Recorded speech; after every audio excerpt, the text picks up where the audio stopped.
Hi everyone, welcome back. I'm Michael Sandler, your host on Inspire Nation. If you've ever wanted a life filled with more happiness, health, and joy, then do we have the show for you. Today I'll be talking with Leonard Perlmutter, co-founder of the American Meditation Institute and the author of one of the deepest, most profound books I've ever read, The Heart and Science of Yoga. And that's just what I want to talk with him about today, about an empowering self-care program for a happy, healthy, joyful life. That plus we'll talk about Elvis's guru, Ed Sullivan and spinning plates, the importance of renouncing tea, what we can all learn from the sadhu and the snake, the importance of driving in the slow lane, the gift of Saratoga, and what on earth the world's whitest horse has to do with anything. So welcome to the show, Leonard. Are you ready to shine? Yes, I am. Thank you. Thank you for the invitation, Michael. Thank you so much, and a mighty woohoo for joining me here today. So before we dive right into things, I've got to ask, how did you meet your wife, Janice? Oh, that's a story. I was in my early to mid 20s. Mm-hmm.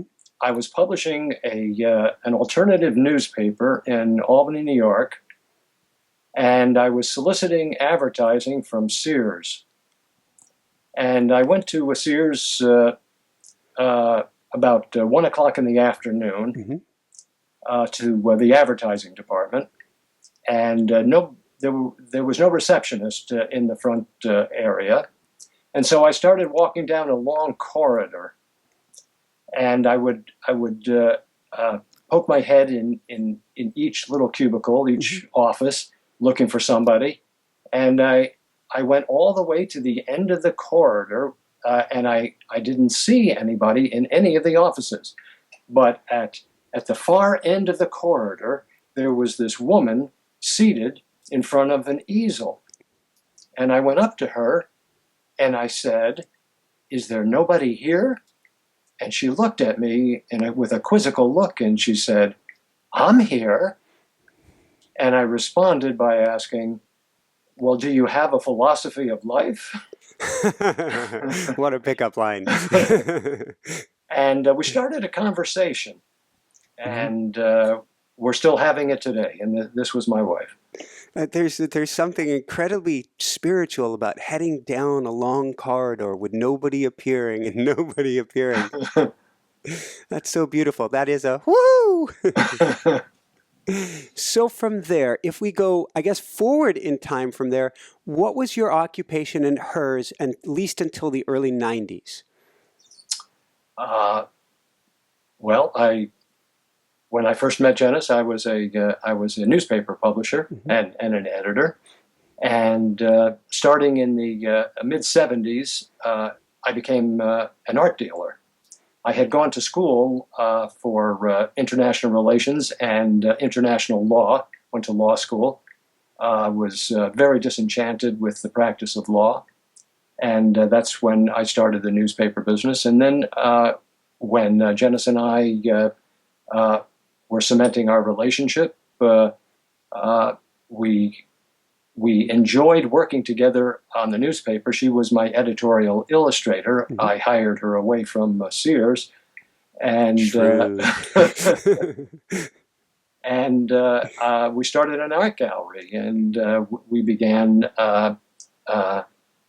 selling her paintings, primarily in Saratoga Springs, where the thoroughbred racing is very popular. And for 21, 22 years, she painted pictures of thoroughbred racing. Beautiful. And how long during this time, or maybe during this entire time and beyond, were you taking a deep dive into spirituality? In earnest, of course, we've both been very philosophical in our orientation about all of life. But starting in the I would say it was probably around 73, 74. Our practice began to deepen, and we took it more and more seriously. And so by the mid 70s, we were piecing together a philosophy of life and what we refer to as a sadhana, a spiritual practice. Beautiful. And then how did you get interested in Swami Rama's books? Janice was watching a television show by Lilias Folan. At the time, Lilias, who was known as the first woman of yoga, taught a weekly hatha yoga class on PBS. At the time, she lived in Cincinnati, and she had this weekly show, and she would have guests on. And I believe that that day that she had Ram Dass on, and she asked Ram Dass, what Indian teachers are in the United States teaching today? And the one name that stood out was Swami Rama. And so we wrote him a letter. We got a list of reading materials. And I would say that both of us had a healthy allergy to gurus at that time. We had already started our own practice, and we read the books, and I felt a great affinity to the teaching. When I was a child, I was in Scouts. I was a Cub Scout, I was a Boy Scout, and gee, I loved to learn that way, where you had a manual, you had all these different individual practices that taught you life skills that you could apply in different kinds of situations. And of course, the motto of Scouts was to be prepared. Well, be prepared for what? Be prepared for anything that life was going to throw at you. And when I read Swami Rama's books, I felt like I had met a scoutmaster of yoga. And there was no real need for us to meet him. It was just a question of reading, assimilating, doing the practice, and see how we felt. And we did that for about 13 years on our own. But then that switched. Yes, it did. We before it switched for good. We also became very active in a study group at the local Hindu temple, where we studied the Bhagavad Gita. Yeah. We were the only white Caucasians in the group, but the group became our spiritual family, and we grew very, very close. And the priest's wife every Saturday after our study would make us idlis and sambar, and because they were from South India, and it was just a lovely, lovely experience. As our practice deepened, we recognized that many relationships that previously existed no longer existed. As part of our practice, we began to prune away different relationships, personal relationships, business relationships, and we honestly felt that these were the right decisions. We had really no second guesses about the decisions that we had made. However, because our sadhana and our sangha, our satsang, was basically just the two of us, at a certain point, we felt like we were out on a limb. And we just needed to touch base with somebody who had been on this path before to ask a question such as, how are we doing?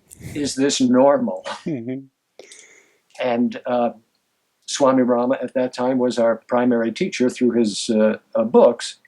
So I wrote a little autobiographical sketch of ourselves and sent him a letter. And I received a phone call from his ashram at the time, which was in Honesdale, Pennsylvania, the Himalayan Institute. And I spoke to his secretary.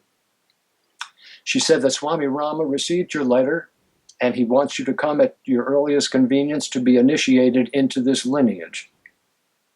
Well, I had known about this tradition of being initiated. I didn't fully understand it, but I was honored by the invitation.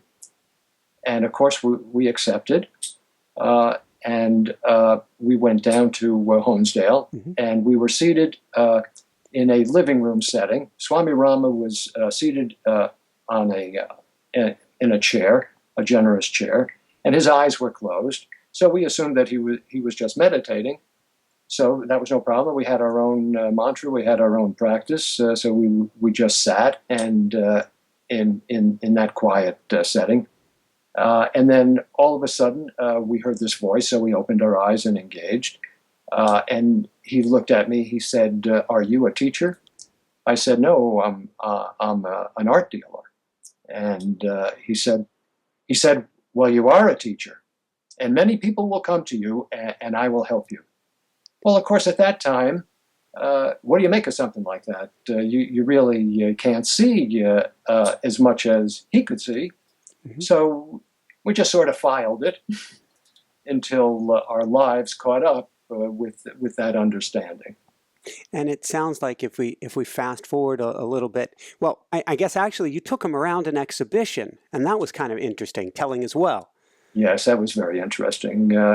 We invited Swami Rama to come to Saratoga to visit, and Saratoga, it's sort of like a Hollywood production. You have all sorts of characters. It's like a Damon Runyon production. So you have owners, you have trainers, you have very wealthy people who come, and lots of gamblers, and you have lots of just regular people who are just gawking and want to be seen and noted with all these folks. And we rented the ballroom of the largest hotel in town for an art gallery.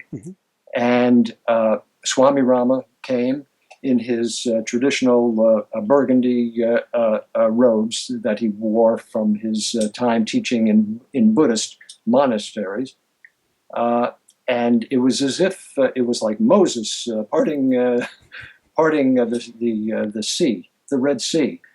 People would just stand aside as he walked through the lobby, coming into the ballroom and where the exhibition was. And we greeted him. We were very honored. It was thrilling. And we took him all around the entire perimeter of the show. And Janice would tell a little story about each of the paintings or pastel drawings that she had done. And we came all the way around, and we were waiting for him to tell us something about what he experienced, and possibly extolling the virtues of the artwork. And we stood waiting for him to say something, and finally he opened his mouth, and out came the words, "This should not be here." And what do you make of that? This should not be here. Is he saying that we could have found a better location for the exhibition?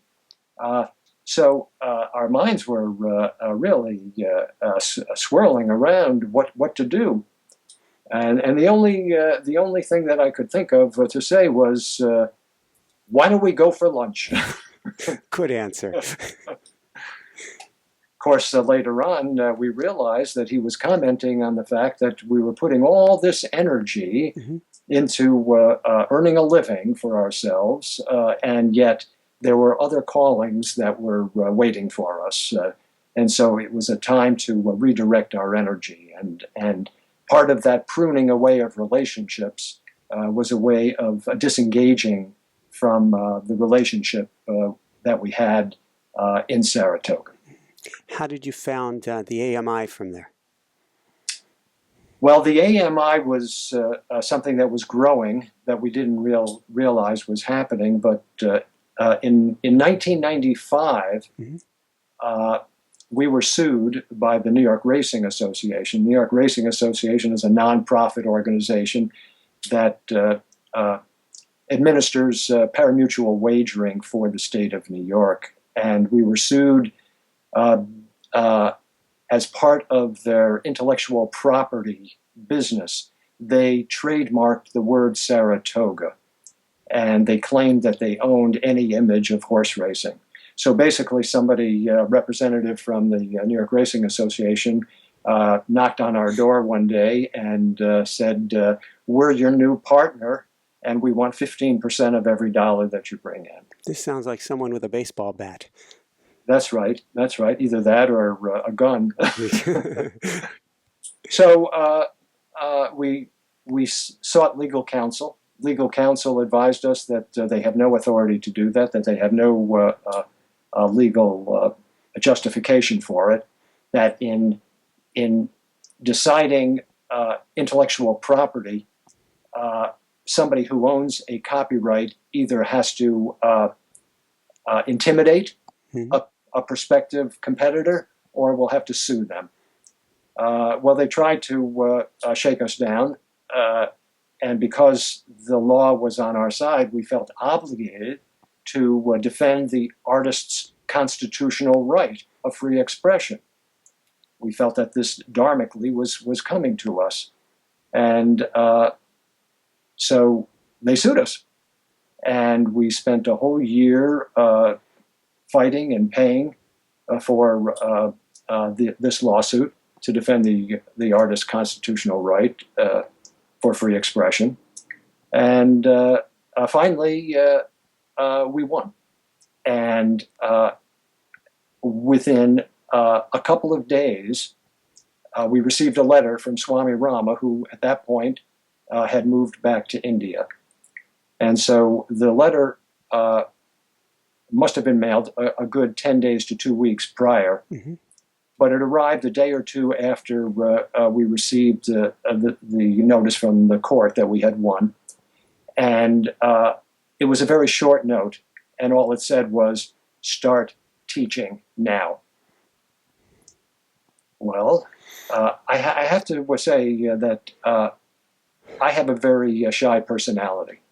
I'm not really led by a very outwardly directed ego. I use the ego when I need to. When I'm driving an automobile, I use an ego. When I'm having this interview right now, I'm using an ego. It's in service to a higher wisdom. But I never thought of myself as someone who would be teaching this sacred work in the world. But I didn't make that decision. My master instructed me to do it.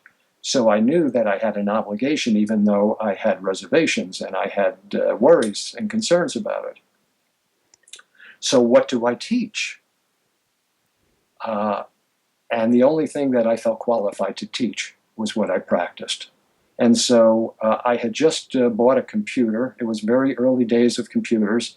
And I sat down at my desk, and for 2 weeks, I just poured out on the hard drive what we practiced every day, morning, afternoon, evening, all the various different practices.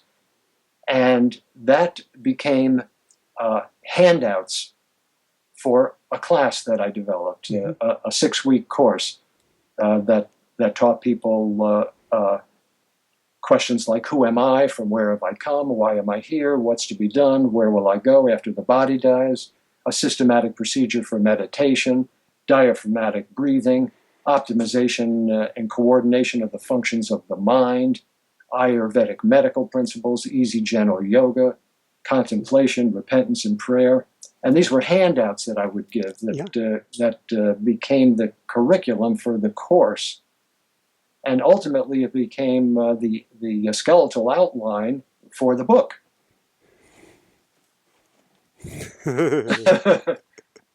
Yeah. So, I started teaching, and as I did, I learned more from the students, because every question that the student asked, I had to answer for myself. Yeah. And so the depth of my understanding grew greater and greater, and I wanted to share this with other people, because we were not some Indian Swami, who came from Delhi or came from Rishikesh to come to the United States to plant seeds. We were Americans. We had a completely different background than Swami Rama or any of these masters that came over. And certainly the reason that they came was to plant the seeds in our consciousness and to see how, as Americans, we would take this knowledge and interpret our own American culture based on it. And so that's what I tried to do through the book. And Janice was intimately involved because she's my editor. And what a great blessing to have an editor who was intimately familiar with the material. I can't even imagine hiring an editor who might be very competent as an editor, but not being familiar with the esoteric knowledge of this material. They would never be able to give it the justice that it is due. That makes sense.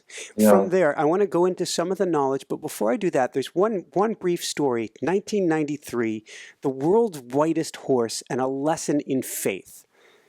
Yeah, that was very interesting. In 1993, almost into 94, we found out that Swami Rama was dying. He had cancer. He had moved back completely to India, and was living at the hospital that in Dehradun, north of Rishikesh, that he had created himself. And it was a nursing school and a medical college. It was a medical city in the midst. It was sort of like discovering Disneyland in the middle of the prairie somewhere in the early 1800s. And Swami Rama sent an invitation for us to come to India, and it was to be his last teaching, his last public teaching. And there was going to be a 2-week time studying with him, and then a 2-week trip into the high Himalayas, where you would ride on these little donkeys through these very small little paths that dropped off, into hundreds of feet into eternity. And we had no desire originally to go to India. But this was an opportunity. It was an opportunity for some closure, to say thank you to this man who taught us so much, and to wish him a bon voyage. And so we were wrestling: should we go? Should we not go? Should we go? Should we not go? And it was expensive. It was not insignificant at the time. It was somewhere around $5,000, and we had savings, not much, but we would have to take money out of savings. And finally, the day came when we had to make a decision. We had to make a reservation. We had to send a down payment. And after all the deliberation, we both woke up that morning and we both were certain that we had to go. Mm-hmm. I wrote the check. We dropped it in the mailbox, and we stayed in silence most of the day, because let's face it, the ego and the unconscious mind were actively engaged in guerrilla warfare. Hey, you made a mistake. You never should have done that. That was the wrong decision. And so, we honored and we witnessed and we sacrificed all of this guerrilla warfare that was being thrown at us. Mm-hmm. And after lunch, it was in the afternoon, I got a phone call from a gentleman by the name of Don Disney. Now, we had some relationships. We had a business relationship in the past with Don Disney. He was a horse owner from Florida. And we also knew him because he had a horse that won a very famous race in Saratoga. The horse's name was Runaway Groom. So we were familiar with the horse. We were familiar with Don Disney. And I'm talking to him with my hat on as the art dealer, And Don Disney is saying to me that he would like to commission a painting. Mm-hmm. Parenthetically, let me just step back, because the study that we were going to go to India for was to study the Shvetashvatara Upanishad. Shvetashvatara in Sanskrit means the whitest horse. And in Indian lore, the whitest horse always refers to a sage who has purified his or her own instrument, his or her own mind, into a point of whiteness and purity. And so this was the Shvetashvatara, the whitest horse Upanishad, about the sage who has become enlightened and has let go of all of their attachments and obstacles that were stored in the unconscious mind. So I'm talking to Don Disney, and he's telling me about this commission. He's letting me know where it was stable. We had to go to Lexington, Kentucky. Mm-hmm. He gave me the name of the farm manager, and we did all the business items that an art dealer and a client would go through. And I said to him, would you like to speak to Janice? He said, oh, that's not really necessary, because I've done business with her before. I don't want to bother her. She's probably in the studio. But I would like to send her a message. And as I'm telling you this story, Michael, the hairs are already starting to raise up on my arm. Mine as well. He says, I would like to have you tell Janice for me that I've been in the horse business for maybe 20 years or so, and this runaway groom is the whitest horse I have ever seen in my entire life. And the amount of the commission to the dollar was the exact amount of the check that we had written out in the morning to go to India. So this whitest horse of thoroughbred racing was going to pay for our journey to India to study the whitest horse Upanishad. Ooga booga. Right. So it's just fantastic. So it just gives you shraddha, it gives you faith, mm-hmm. Born of personal experience. Woohoo! Exactly. So let's go from there. Thank you so much for sharing. Let's talk about a few key highlights from your book. And I'll say again, I said it before we went on air, that we've had a lot of authors on the show, and a lot of them have great teachings to give, but often can't go exceptionally deep. And your book went really, really deep. So we're just even going to scratch the surface today. But I was very impressed at the level and depth of understanding in your work. Well, it's not me. I guess to a certain extent, it's the way this mind works. I love the teaching. First and foremost, I love the teaching. And if I have a talent, the talent is that I connect dots. For some reason, I have a talent to connect dots.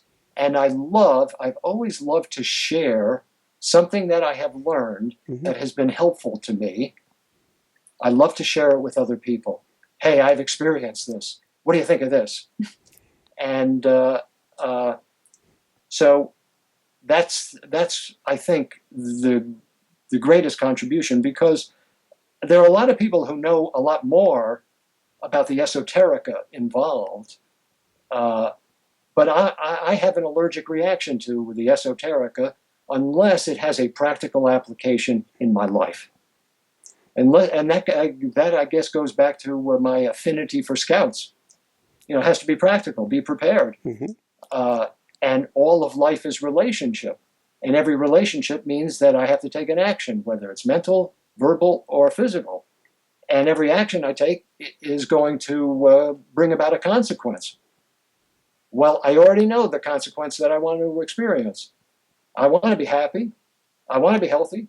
I want to be secure. I want loving, nurturing, creative relationships.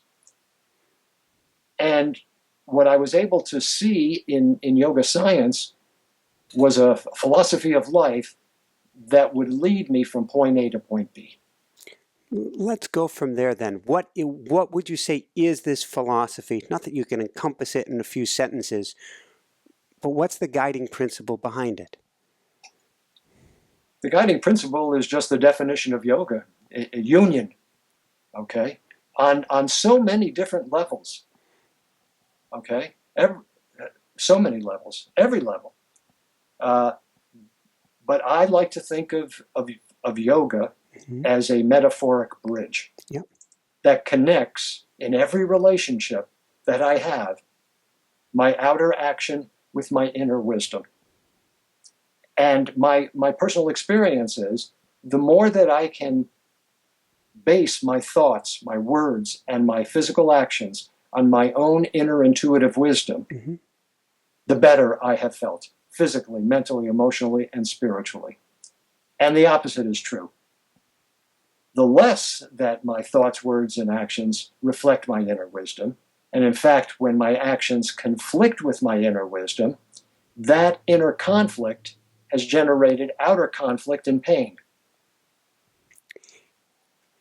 How do you start to move past, to actually clear away, I don't even know if we call it cobwebs, I'll call it the pyrotechnics that are inside of our mind, to be able to hear and get to that inner wisdom, because that's often not, until we cultivate it, the first reaction. That is the genius of yoga science. The genius of yoga science places one concept above all, and that is ahimsa, non-injury, non-harming. Do no injury. Above all else, no injury. And the reason for that is very simple, and that is that on the highest level of consciousness, we are all part of the supreme reality. We are all one. The limitation of my brain and my senses sees two. I see you, I see my own body, but the body, the mind, the personality, the habit patterns, they're all subject to change, death, decay, and decomposition. So they're only a relative truth of who I am. But in yoga science, we're not looking for relative truth. We already have the relative truth, and we're still stressed out. We're still in pain. So the idea is to go beyond the relative to something that is real, that is everlasting, that is eternal.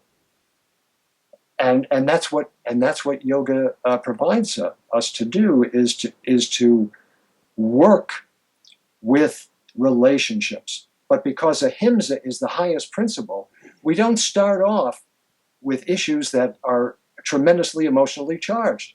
We start off with things that are so easy, it's like a no-brainer. So if I eat dinner, the question becomes, am I going to brush my teeth? Right?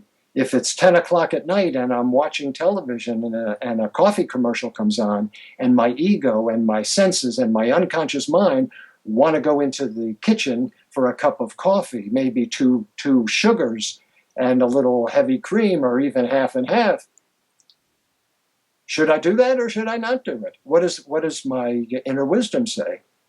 And so that introduces us to the major function of the mind called buddhi, which is our conscience. It acts as a mirror. Our conscience, the buddhi, acts as a mirror in that it can reflect wisdom from the superconscious portion of the mind. Now, the superconscious portion of the mind, I never heard of the superconscious portion of the mind growing up or going to college or law school. But it turns out that there is such a portion of the mind. It's beyond the conscious. It's beyond the unconscious. But it's in the subtle world, so it's really outside of our day-to-day matrix. But the conscience can reflect that wisdom and bring it into the matrix. It can bring it into our conscious mind. So I just ask people, when your conscience advises you, do you need a PhD degree to know that it's true? No. Do you need a college degree to know that it's true? No. Do you even need a high school degree? No. What you need is the willpower to serve it in mind, action, and speech. So if you want to be happy, you want to be healthy, you want to be secure, you want loving, nurturing relationships, start with what's easy. Okay? So brushing my teeth after dinner is something that's doable. Mm-hmm. Sacrificing a cup of coffee at 10 o'clock at night is doable. And by letting that go, the contractive power of the desire that conflicts with my inner wisdom can be transformed. It's all about transforming my own creative energy. So, selfish desires, Yep. fear, anger, that inhibits us and creates obstacles to our path to happiness and health and security. These forces of fear, anger, and selfish desires, they are our creative energy in forms that are debilitating and contractive. And if we give them attention, if we think about them, if we speak about them, if we act on them, we are going to be in pain. If we repress them, we're going to become neurotic and we'll be in even more pain. But if we can sacrifice them so that our outer action is in harmony with our inner wisdom, the contractive, debilitating power of my mental fear and anger and self-will desire stored in my unconscious mind can be transformed into strategic reserves of positive healing energy, willpower, and creativity. What is it? Thank you so much. I want to dive into this deeper. You talk about potential versus kinetic energy. What does it mean to sacrifice this or even to transform this? Well, we know energy cannot be created and it cannot be destroyed. But we do know from 5th grade science class that it can be transformed. Mm-hmm. We can transform ice into water, and we can transform water into gas. Mm-hmm.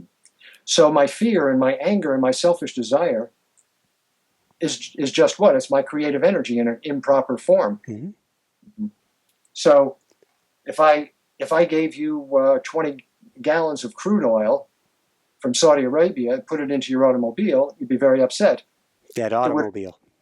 Dead automobile. It would wreck your engine, cost you $5,000 or $10,000 to have it fixed.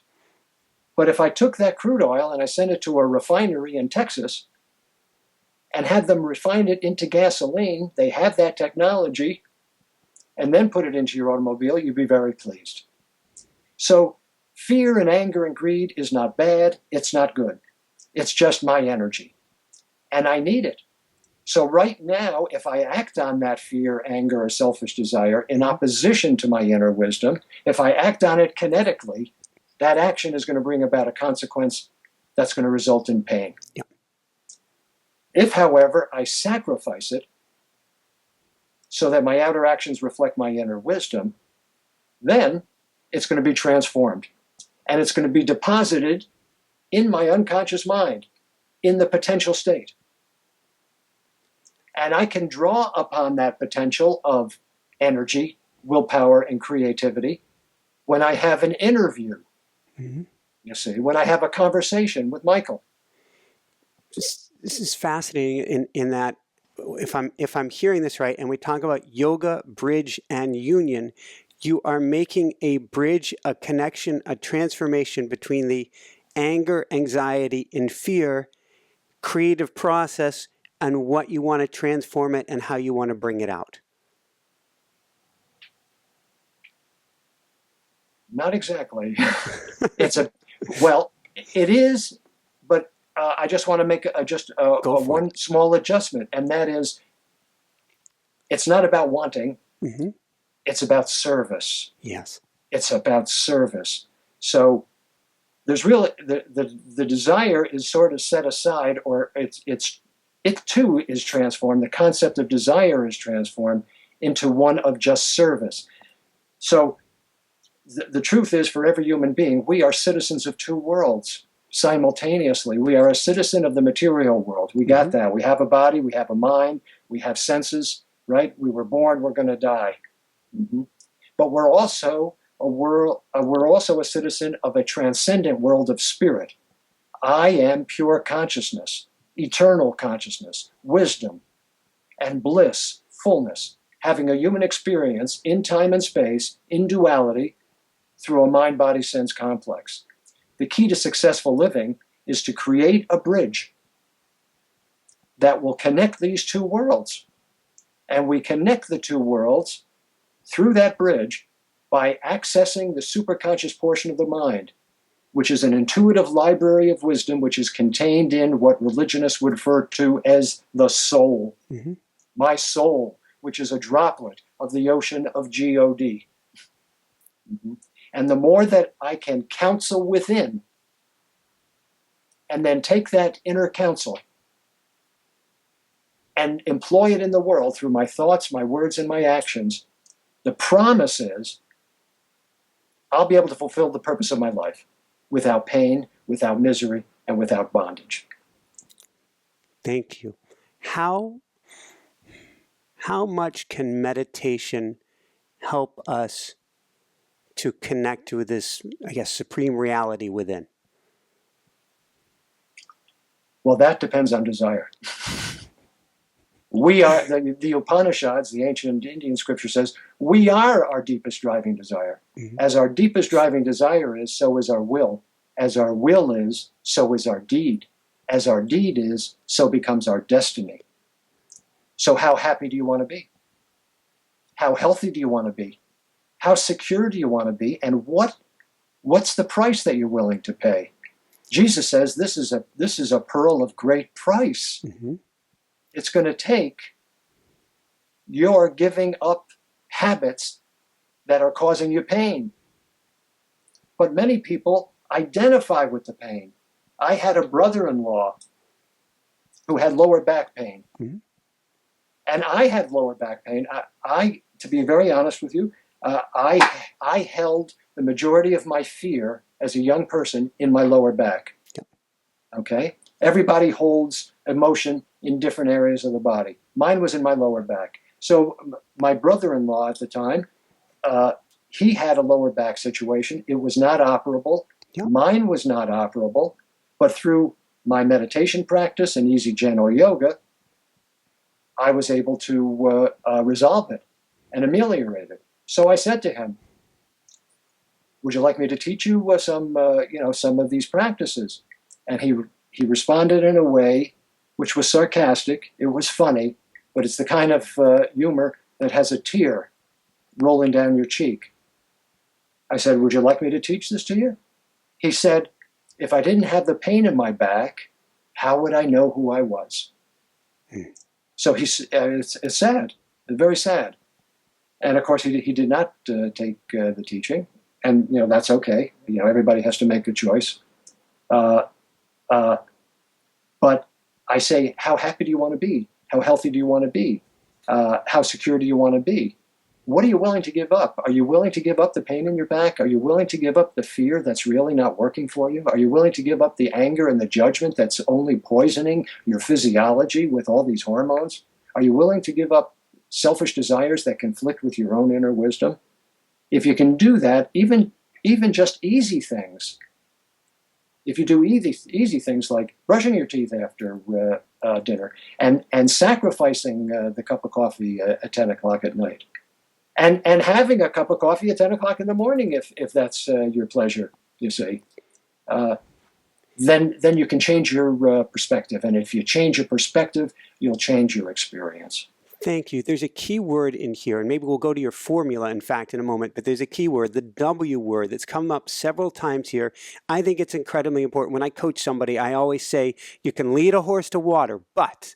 So tell us about willpower and then your formula, D equals E plus W plus C. Well, willpower is the key. Willpower is the key. And willpower comes from emotions. These four primitive fountains that affect all animals for food, mm-hmm. sex, sleep, and self-preservation. That's where willpower derives all its strength and its power. And without willpower, nothing happens. And when we sacrifice that desire for a cup of coffee at 10 o'clock at night, we're increasing our energy, our access to energy. So we're stronger. Mm-hmm. mentally as well as physically, as well as physiologically. We increase our willpower. We transform that fear or anger or greed into energy, willpower, and creativity. And if we don't act on our inner wisdom, we debit our energy, we reduce our willpower, and we restrict our access to this superconscious wisdom. So our creativity is compromised. So the problem that we have in our culture has nothing to do with IQ, intelligence quotient. Lots of brilliant people, lots of brilliant people. The problem that we have is that we don't have any WQ.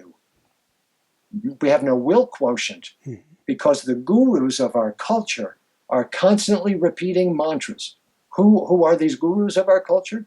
They are Madison Avenue advertising copywriters that are saying to us that if it's pleasant, comfortable, familiar, and attractive,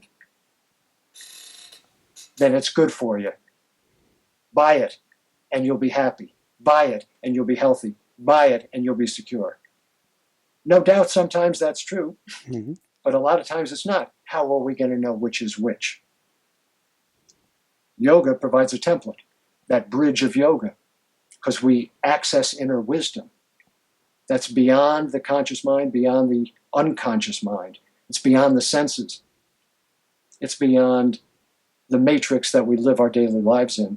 And Albert Einstein says that a problem cannot be solved on the level at which it arises. It has to be solved on a higher level.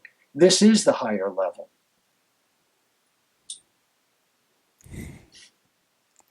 I'm thinking we're writing a book on automatic writing right now, and of diving deep into that higher consciousness. And what you're saying resonates so true. Maybe we go from here and let's talk real briefly about the importance of a mantra and having our own mantra. The lineage from which we teach is the oldest continuous spiritual tradition on the planet. It's the oldest continuous meditation practice. It's the same practice that Jesus had. It's the same practice that Moses had. And the key to it, the centerpiece, is mantra. Mantras are words or a series of words that contain the name of the supreme reality. We call that God, G-O-D. Okay. So what does that mean? Well, let's take a look at our world from the perspective of quantum physics. Quantum physicists are teaching us that the whole universe is not full of individual objects. It's one holistic organism, one holistic enchilada. It's just a shimmering vibration of particles and molecules. And yet my brain and my senses see that you're separate from me, and that between us, there's nothing that exists. Well, you see, this nothingness that's between us is pregnant with life. And without this nothingness, this mind-body-sense complex would not exist, nor would yours.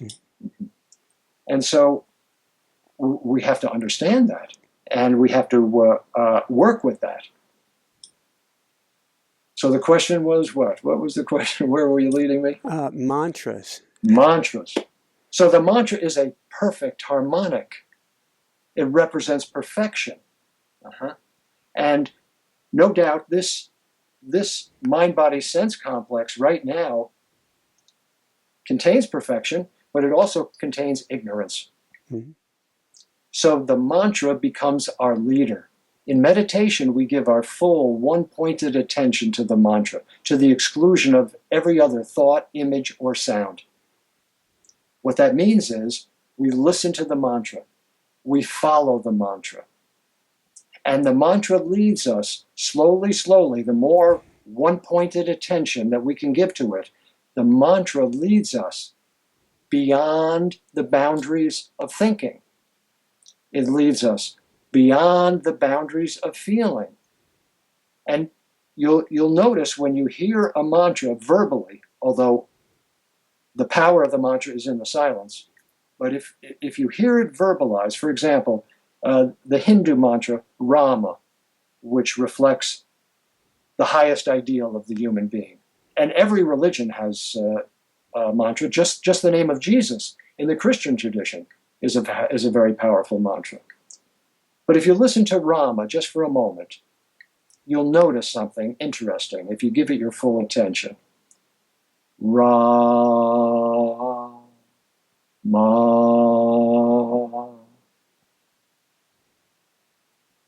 ra, ma,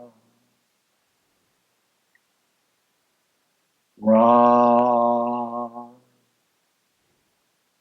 ma. What you begin to understand and know is that the mantra arises out of the silence, from the unknown. It comes from the unknown. And at its conclusion, it merges back into the silence. It merges back into the unknown. Now, in deep meditation, the more that you gain the skill of one-pointed attention, when the mind and the mantra become one, the mantra itself does four things. It generates love, fearlessness, and strength so that you can base your outer actions on your inner wisdom in the midst of every relationship. But the fourth characteristic of the mantra is that it returns to its source of origin. Its source of origin is the silence. Its source of origin is my source of origin. There is only one source because everything is a part of a holistic organism. Mm-hmm. So in meditation, when the mind and the mantra become one, the mind follows the mantra into the unknown, into the silence, into the ocean of peace, bliss, and happiness. I'm aware, but I'm not aware of Leonard. You see, it's pure consciousness, observing consciousness without an object. And in that experience, we are able to annihilate the space between the two. It is the end of duality. Mm-hmm. I am no longer the subject, and everything I can perceive through my brain and senses is the object.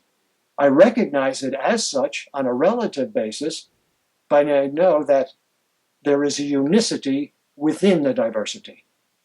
And that brings the first great freedom. The first great freedom is the freedom from fear. Because if you annihilate the space between the two, what is there to fear if there's only one? Whom is there to fear if there's only one? Woohoo! Yeah. What are some possible mantras? How do we choose a mantra? Ideally, you want to find a teacher that you resonate with, that you trust, and from a lineage, a tradition that dates back thousands of years. Countless number of women and men who have worked this philosophy and this science. Okay? That having been said, for the sake of those people that I will not meet, in the Heart and Science of Yoga, I have prepared mantras from different traditions. And I simply ask them to go into their heart center, listen to each mantra, feel what resonates, and then choose that mantra and work with it. If you have questions and you want to contact this particular a teacher, contact me at the American Meditation Institute, americanmeditation.org. So, and is that a good place to get your book as well? We might as well plug the book while we're at it there. Okay, yes, yeah. americanmeditation.org. You can get it at Amazon, you can get it at all fine booksellers, but yeah. But if you want to reach me for a consultation on your practice, sure, contact me there. So for meditation, a good place to start then, I know we're we're skipping ahead, and everybody get the book, dive in. We're not even scratching the film on the top of the surface of the knowledge here, but choose a mantra that resonates with you and then dive into a meditation. Actually, it isn't it that we would dive into the meditation with the mantra, but then we also bring the mantra back throughout our day? Yes, you want to start out with a practice called japa. Japa is prayer without ceasing in the Christian tradition. Whenever you don't have a duty or responsibility calling your attention, you should listen to the mantra. When you're falling asleep, when you're taking a shower, when the mind is free to roam, and a lot of times it becomes attached to worrying or being angry or judgmental, playing memories over and over and over, or entertaining what might happen in the future or what might not happen in the future, these what-if situations. In those cases, use your mantra as a default thought. If you have a duty or responsibility that calls your attention, allow the mantra to recede back into the unconscious mind and give your full attention to the action that is called for. When that action is completed, the speech is completed, the thinking process is completed, then bring the mantra back. Every time you give it your conscious attention, it will generate love, fearlessness, and strength throughout the day. If you can fall asleep with the mantra, between waking and sleep, the mantra will continue to repeat itself, healing the mind and the body. It's interesting. I've never thought about it with the term mantra. I'm so glad you brought this up today. When I do a meditation, it's funny I use the word meditation. When I do an interview, I think of it in a sense as a meditation because I am repeating a phrase throughout the whole thing to keep me present. I just say, I send love. I send love. I have a little crystal here, and I run my thumb over it because it helps me to stay present with the moment. And I feel that's the greatest gift I can bring to the interview is presence. And it's repeating that phrase. To me, it's a very powerful and personal one, but it helps me to stay present in that moment. And that's because all human beings suffer from the same malady, and that is that we forget. And so every tradition has a mechanism. It could be a mala beads. Mm-hmm. It could be rosary. It could be a mezuzah. Every tradition has these touchstones to help us remember. Give me your attention, the Supreme is saying. Don't forget me. Be one with me in every relationship. Serve me. Make everything an offering to me, even your suffering, and I will shine forth through you. This opens up a huge floodgates, and we'll be running short on time soon. We're doing all right, but it begets the question I've got to ask: who is the me? Well, essentially, I am spirit having a human experience. I am eternal consciousness, wisdom, and bliss having a human experience. So I think of George Harrison, who was a great teacher, not only a wonderful musician, but a great teacher. He had a little ditty that he recorded, and it was called I Me Mine. Mm-hmm. I me mine, I me mine, I me mine, he wrote. Even my tears are I me mine, I me mine, I me mine. And so we're asked to live in the world, but not be of the world. That's that whole idea that we're citizens of two worlds. We have an ego. We need an ego. We have senses. We need senses. We have an unconscious mind. It's important to have an unconscious mind. But these three functions of the mind, the ego, the senses, and the unconscious mind, have very limited perspectives. Mm-hmm. The conscience, the buddhi, has a 360-degree panoramic view. Mm-hmm. So the key to successful living is to make sure that the ego, the senses, and the unconscious mind that have a myopic perspective defer willingly to the panoramic view of the buddhi, of our conscience. And to do that, we have to parent the mind. It is our obligation to parent the mind. We have to sit the ego down at the kitchen table together with the senses and the unconscious mind and our conscience, and have a family discussion. Because the way things have been going so far, let's face it, we're in pain. Even the ego is in pain. Even the senses are in pain. Even the unconscious mind is in pain. So if we can give the ego and the senses and the unconscious mind and the conscience and me an experience of bliss and fullness and contentment and creativity, simply by basing outer action on inner wisdom, then we can train the ego, we can train the senses, we can train the unconscious mind to defer to the wisdom of the Buddhi, the conscience. Thank you, thank you, thank you. A few quick wrap-up questions, then we'll dive into a brief meditation if there's time. First off, I love to give everybody homework so that they're not just listening to the show, but they have one key action they can begin doing today. What one homework assignment would you want to give people? I would ask people to remember that every single thought that comes into your awareness is only a suggestion of what to give your attention to. It is not an imperial command. And only your conscience, only the Buddhi, will know 24/7 what is the thought to think, the word to speak, and the action to take that will lead you for your highest and greatest good. Thoughts are our greatest resource, our greatest resource. We know a lot about junk food, but we don't realize how much junk thought we ingest every single day. You know, there's this cultural concept that is floating in the ether. Extreme vetting, it's called, extreme vetting. We hear about it in the area of politics. Well, it doesn't do any good to do extreme vetting with the players on the chessboard. They just reflect the lack of vetting that takes place in the mind.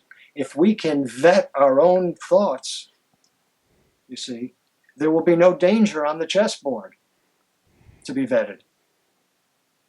We become self-reliant. So every thought is only a suggestion. Remember that in every relationship. I love that. What advice would you give to parents to help their kids today? Parents are very powerful.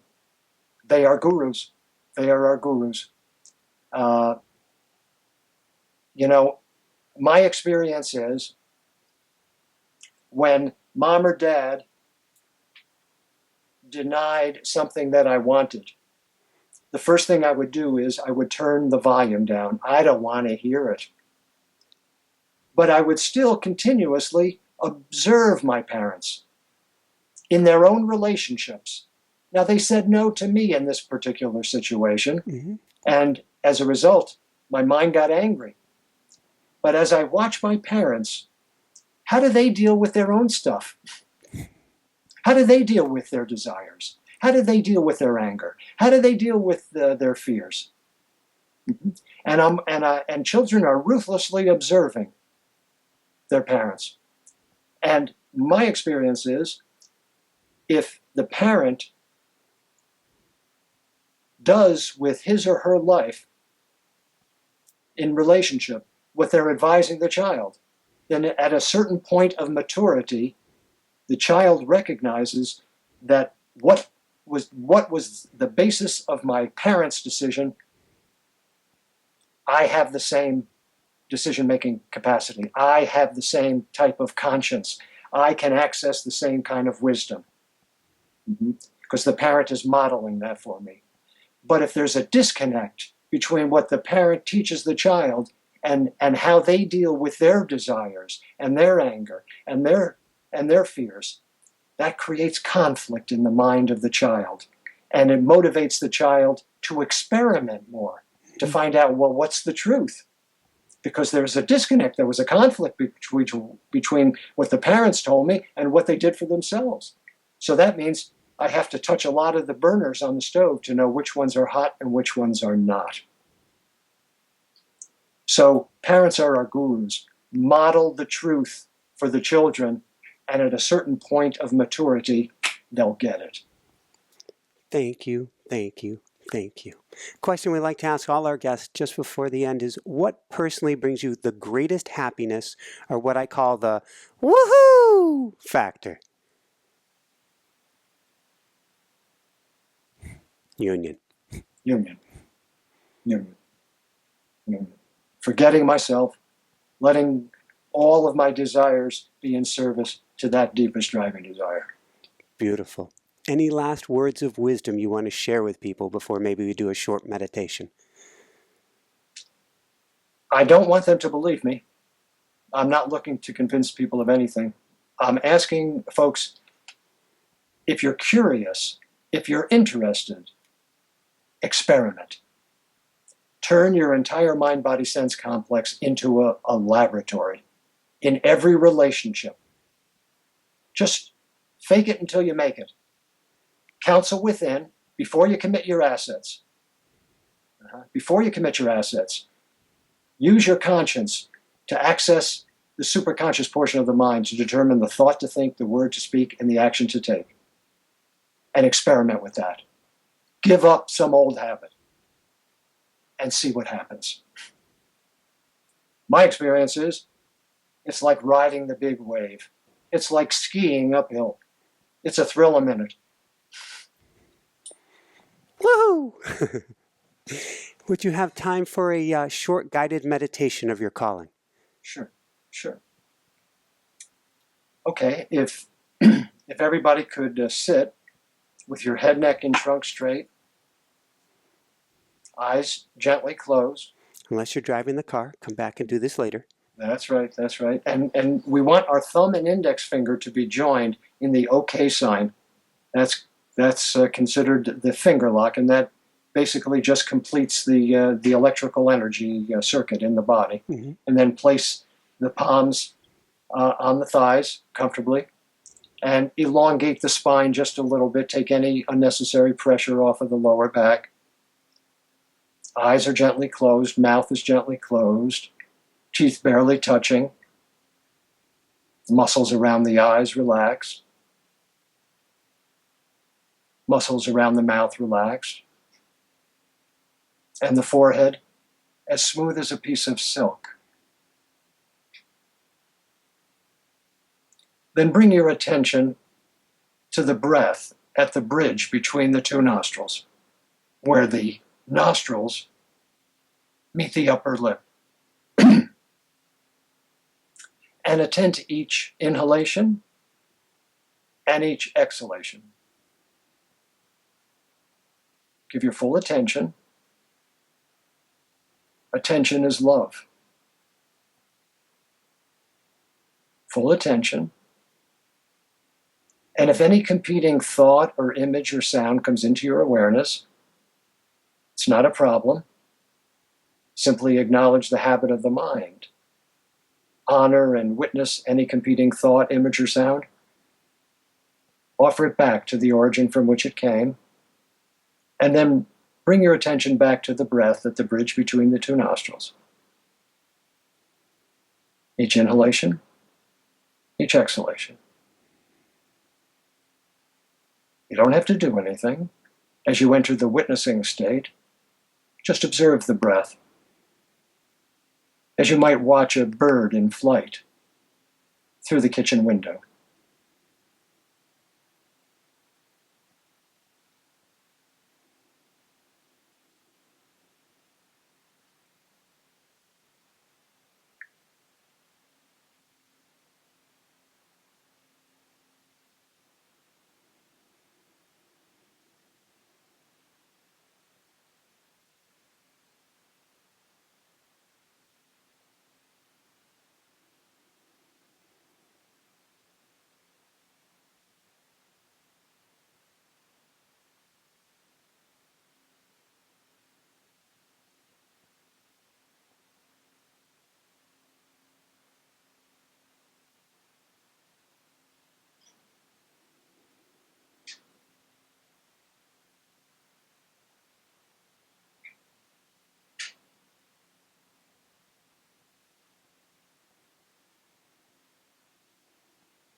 and gently open the eyes. I pray to the divinity in you. And to you as well. God bless you. God bless you. God bless you. Thank you so much, Leonard. This has been so special, such a treat. Everybody, go out and get The Heart and Science of Yoga. Dive deep. Can't recommend it enough. Thank you. Thank you so much. For everyone out there, this is Michael Sandler saying, be well, have fun, get the heart and science of yoga, and empower your own life, and shine bright. Woohoo! Thank you so much. Thank you. It was great. Great. Thank you for holding the space. Very nice. Thank you, thank you, thank you. And for the wisdom. Yeah, I don't just say that. I want to go back in and savor a lot of the words that you have in there, and it's got me thinking for our beautiful book as well. There's so much. Thank you. That's all I can say. That's fine. It's great. It's a pleasure. Thank you so much. Have such a beautiful day. Thank you. You too. God bless you. Thanks so much for watching. If you enjoyed it, be sure to like below. Also, leave your comments. Have some real fun with it. Subscribe to our channel where you're going to get more great videos, more interviews coming up. And check out our website, inspirenationshow.com. That's where you'll find tips, blogs, information, videos you won't find anywhere else, and useful and helpful resources to really help you kickstart your life and to shine bright. Thanks so much again. Thank you for your support. Like, comment, subscribe. See the website. Thanks so much and have fun. Of course, shine bright. Woohoo!